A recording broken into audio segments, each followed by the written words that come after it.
it's okay. All I do is jump bitches and cocaine.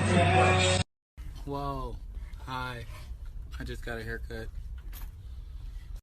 I said, what that, bitch?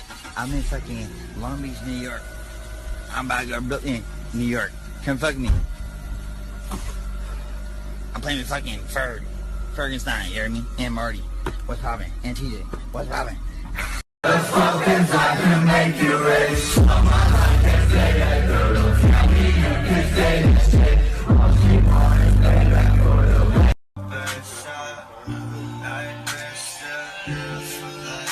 It's my fantasy, is it not? Sipping on this potion on the grave, I see clear. Who is Teddy? Oh, cuties.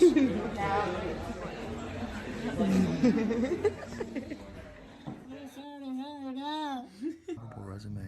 Serious. Where? Walk away.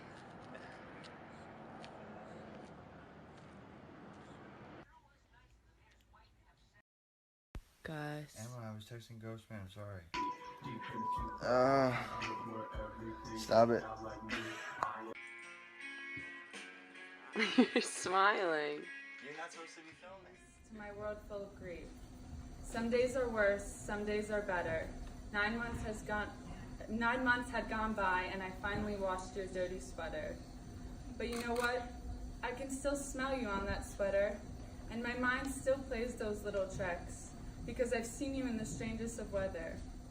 I even hear your voice when I read through old letters. I felt your love then, and I'll feel it forever. And if you asked me last year what I would do, I would have told you I couldn't survive. I could never. But 1 year has gone by, and somehow I'm still put together. Some days are worse, and some days are better.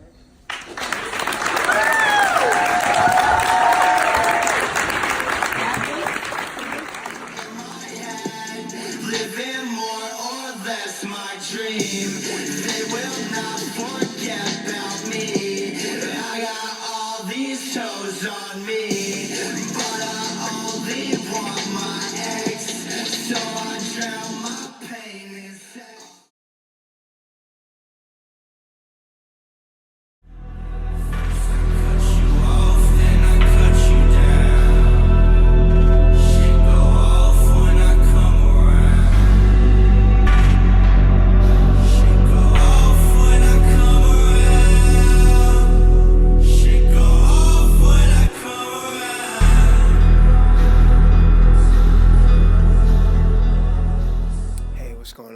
Now today we're going to cover the Vertigo EP.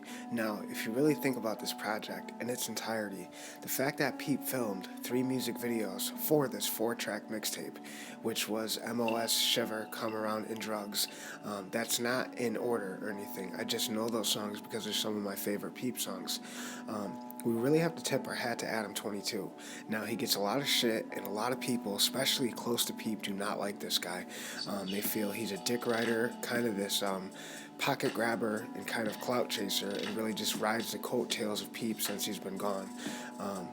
It's kind of a double-edged sword when it comes to Adam 22, because he really did have a lot to do with this initial push of Peep's early artistry. If you look at some of these great music videos, they were published on Adam's No Jumper channel, and this was really when his podcast was taking off. Much like Adam Carolla and Joe Rogan, Adam 22 really was kind of one of the forefathers of this explosion of the podcast era. He's made a lot of income just from his YouTube channel.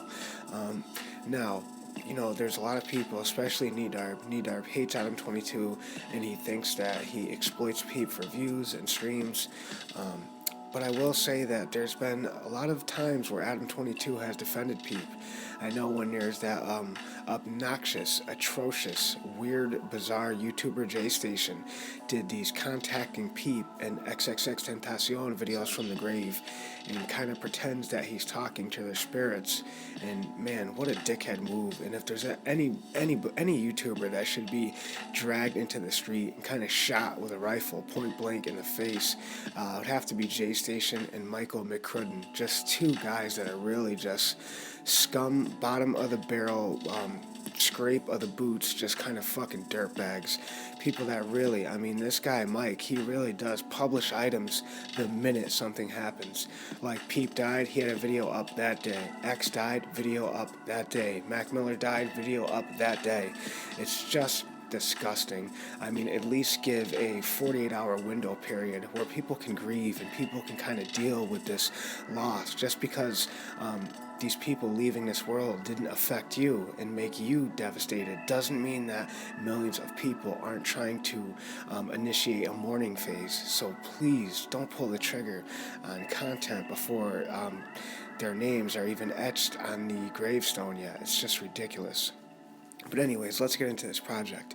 Now, if you take these 4 songs and you take the fact that Gus actually shot 3 pro film music videos for this project, if you take the track list and you take the amount of music videos he actually filmed for it, he filmed a music video for every song except one. The only one he didn't film a video for was Shiver. But if you take all 3 videos in all 4 songs, it is kind of like a short movie film to the project, which is very original. And I don't think a lot of people almost got that concept. It kind of went over their heads. But that's kind of what Peep did here.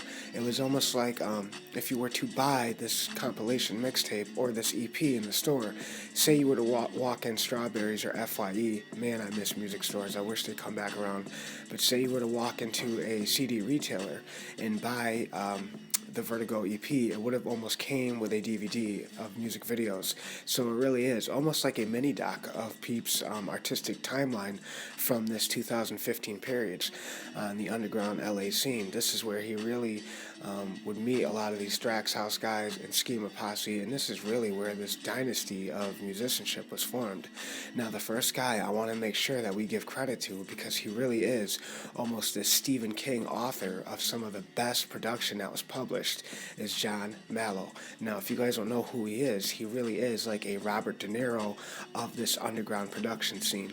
Much like Charlie Shuffler, these guys are gods in their city.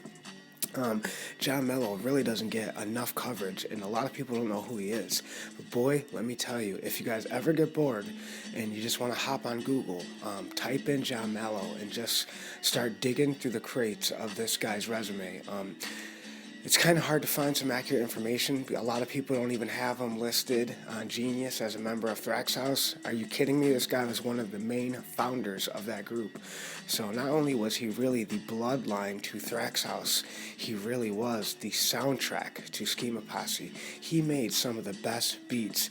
And if you think about it, John Mello kind of really put ink to the birth certificates of all these guys, because he could really be responsible for bringing the musicianship of all this talent into the world.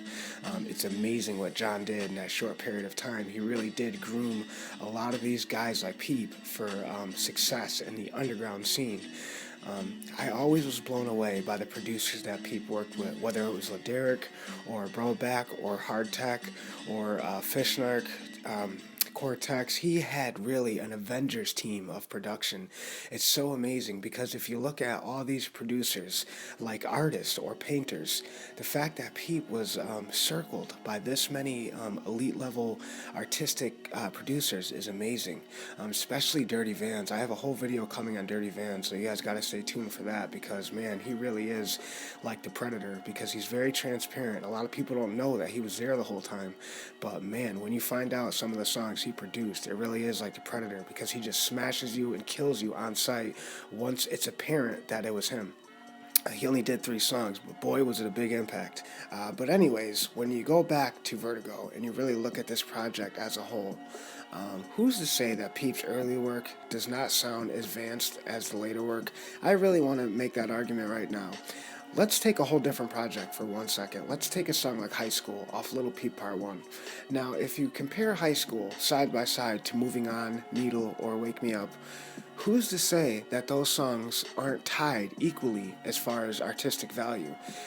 My point is, if you look on paper and you look through Peep's discography, which is an excellent body of work, Jesus, but if you look at all these projects he did, who's to say that he's not so matured and developed in his entry level where he almost sounds as good as he did in his exit level. It really is amazing. Usually when an artist comes into the industry, you're easily able to decipher their early work from their later work. And I don't know if you guys agree with me, but personally, I've always thought it was hard to decipher the timeline of these songs. If you listen to a song like Let Me Bleed, it really does sound like something Peep could have recorded 2 days before he passed away. Even Downtown. Downtown was recorded in 2015, early 2016. And tell me, guys, that doesn't sound like something he recorded in November.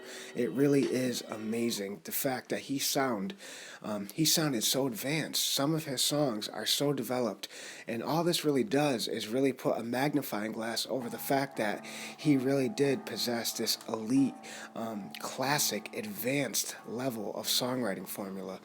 Peep was a guy where, depending on the production value, really had a lot to do with rendering the type of writing and performance he would bring to the table. So we really have to tip our hat to John Mello and guys who really brought outstanding production format for Peep to write to. The fact that Peep could come home from work one day, rub his hands together, and look at a guy like John and say, okay, boys, what do we got? And he would say, pull up his laptop and say, well, I'm working on this, and then just play something that would instantly melt your face. He really does have the kind of beats that it's similar to getting hit in the head with a brick while your back is turned, because it really is something that you're not prepared for. I can't tell you guys enough how amazing John's beats are. We have to tip our hat to Emma as well, because she really does not get a lot of credit. A lot of people view her as just kind of this ex-girlfriend of Peep's, but guys, we could never be more wrong. She really was this rock for Gus. Not only did she support him and work her ass off so Peep could work on his music and really start planning to pack his bags, save money, and go to LA to chase his dreams, she really did hold him down. Not only was she an early film assistant, not only did she choreograph Peep in a lot of these precious scenes from these timeless music videos.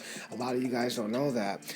If it's one thing that breaks my heart, it's the fact that a lot of this isn't documented. I really wished Emma filmed a lot of her involvement with Gus early on, because, yeah, they were very much in love and they were high school sweethearts, and really it's Gus's true love, but man, she had so much to do with his initial transition into music, and from going to kind of like this MC into the superstar. She really was the rock, and I want to personally thank her, because I will say this right now, I think if it wasn't for Emma, we would never even have had Lil Peep. I'm not saying that he wouldn't have made music and eventually came onto the scene, but I think that if you take her out of the equation, I think you alter the entire legacy of Peep. If you could build the Back to the Future time machine like Marty McGraw, jump in it and go back to the future, I think if Gus never meets Emma, I think at least 80% of this music not only never takes place, but some of these videos never would have happened the way that they did. Everything happens for a reason, and we can kind of question the authenticity of that phrase, but when you look at a situation like this, Emma was just as vital as the beats Peep was writing to, so we have to make sure that we hold her at least semi-responsible for this early explosion of Peep when he arrived in LA, because he carried a lot of the torch that she helped light back in New York. And God knows how much she's probably still struggling with the loss of her best friend and true love. So I want to send my love and condolences to her, because she's such a beautiful girl, and she must be so strong, like Thor or Incredible Hulk, to spend that much time with Peep and to really help him handcraft and mold the initial cast of his music, and then to just watch it shatter and watch him slip and watch him pass. It must have been devastating for as much as it was for Liza, for Emma as well. But anyways, guys, let's get back into this project. Now, when you look at a song like Drugz, which really does, guys, have probably one of the best choruses Peep ever wrote. And if you think about it, this song really is kind of initially like the heartbeat of Peep's underground cult following. This song had a lot to do with this initial surge of energy and this kind of early electricity that was around Peep's name. Guys, at the end of the day, this timeline is so important. Not only does this have a lot to do with Peep's legacy and early musical output, if you were around for this timeline, and if you were lucky enough to be in Peep's camp, or even be a guy like John making beats, or even be a guy like Adam getting these videos before anyone's ever seen them and publishing them, man, were you buckled up and hanging on for dear life, because you can bet your ass it was one hell of a ride. I'll never forget Vertigo. It's a project that many fans will embrace, as they should. And if there's ever one project history could repeat again, I'd love to see this come out repackaged as like a vinyl or a cassette or a CD. I really hope the label does release some of these projects as vinyls, because vinyl's at an all-time high. And if it's one experience a fan should never be robbed of, it's the privilege of being able to buy a physical copy of a CD and opening it and going through the artwork and going through the credits. And it's so cool to exclusively and personally own a physical CD. So I really hope they release some of the stuff like this, because Vertigo is a timeless classic that was incredible, and it really is some of the early music that really got me into Peep. I really felt honored covering this project, and if it's one song that really had a lot to do with Peep kind of kicking in the door of the underground LA scene, it was a song like Come Around or a song like Drugz. What an amazing body of work.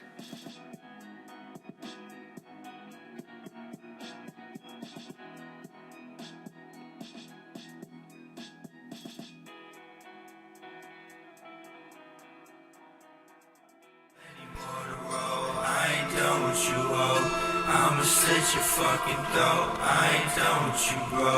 Now I'm in my fucking mode, bitch. Leave me alone. Bet the boys got my back. I ain't scheming alone.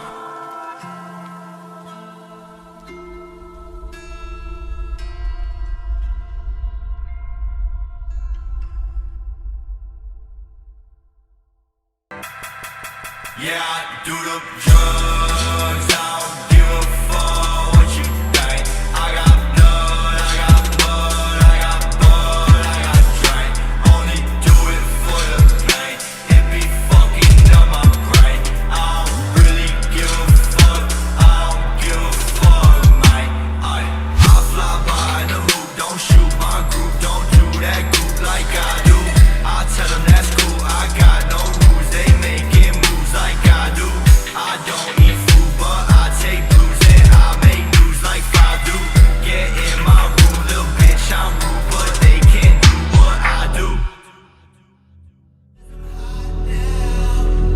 Bitch, you better leave me alone. First I cut you off, then I cut you down. Shit go off when I come around. Shit go off when I come around. Shit go off when I come around. Shit go off when I come around.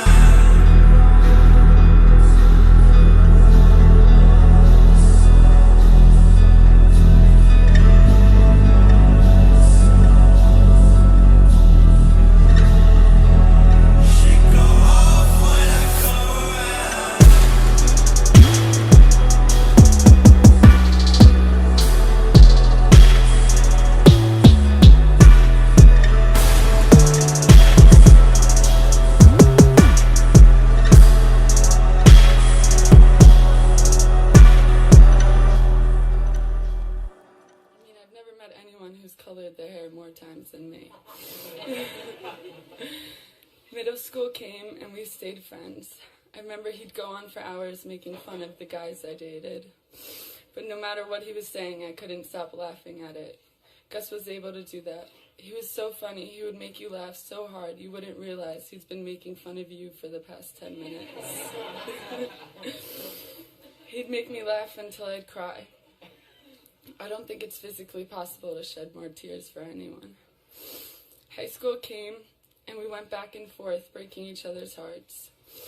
We'd date for a month, and he'd hate each other for 2. But he was always there, and he always reassured me how much he loved me. Even if he was pissed at me, even in the hardest times when I thought no one was there, he was. He was just always there. Senior year came, and he finally showed me some public affection. He was never too good at that. He He kissed me in front of a whole party. I remember thinking, wow, we're really going to be in a real relationship this time. It didn't happen immediately, but eventually.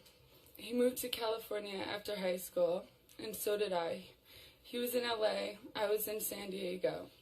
He was living with Brennan with no job or money at all, eating only the Trader Joe's canned beans Liza would send him in a box from New York. I went up there every other week with my 2-week pay of $100. I was working for my sister. Let's just keep that in mind. I think the train ride itself cost about $70. I'd have to steal food from my sister's house and bring it up so we didn't have to eat those beans.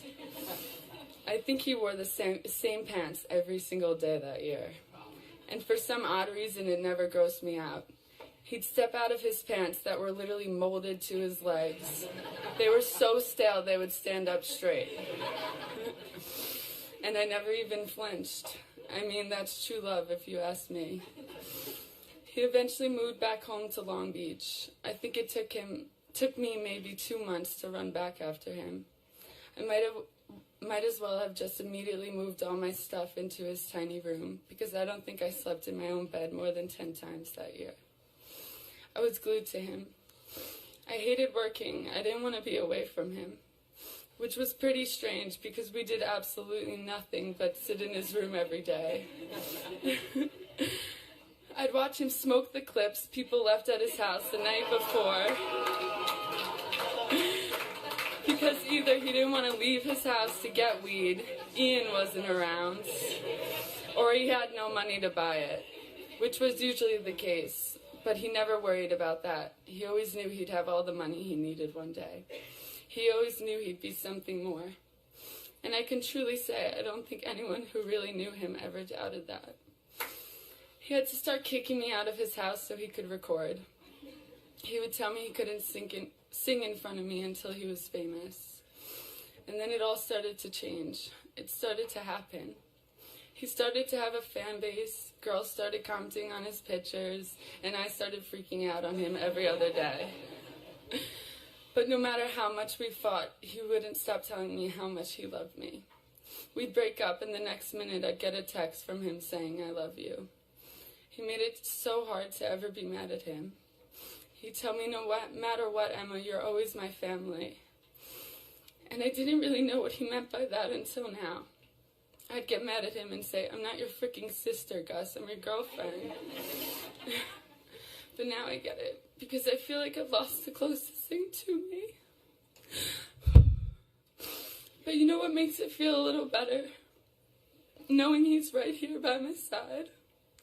Knowing how much he hated to see me cry. Listening to his voice sing me to sleep. And knowing how much he loved me. I think he told me that enough times for all of eternity. But I still can't help but wait for the day I get to see that smiling face. Tell me how much he loves me one more time.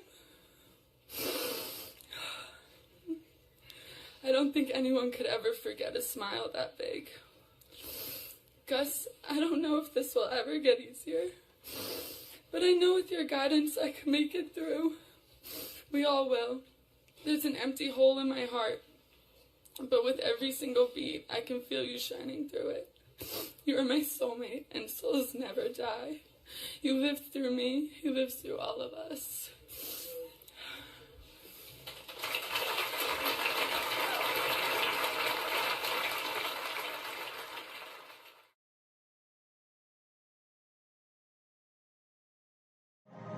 Fuck that bitch, send that bitch to the hospital. Left your wife on the couch like a vegetable.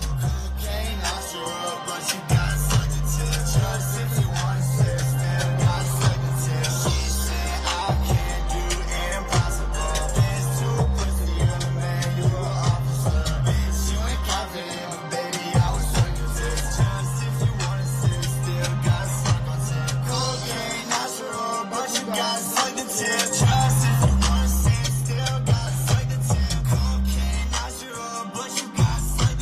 Watch Tracy, watch Tracy. Tracy go crazy, watch.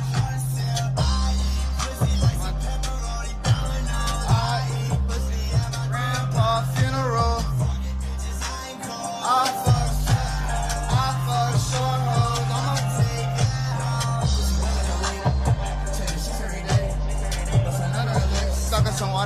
girl, and then we can kiss. This ain't I'm tired. Sucking my dick, I can hold your hair, told her to tie it. None of the stage, they riot.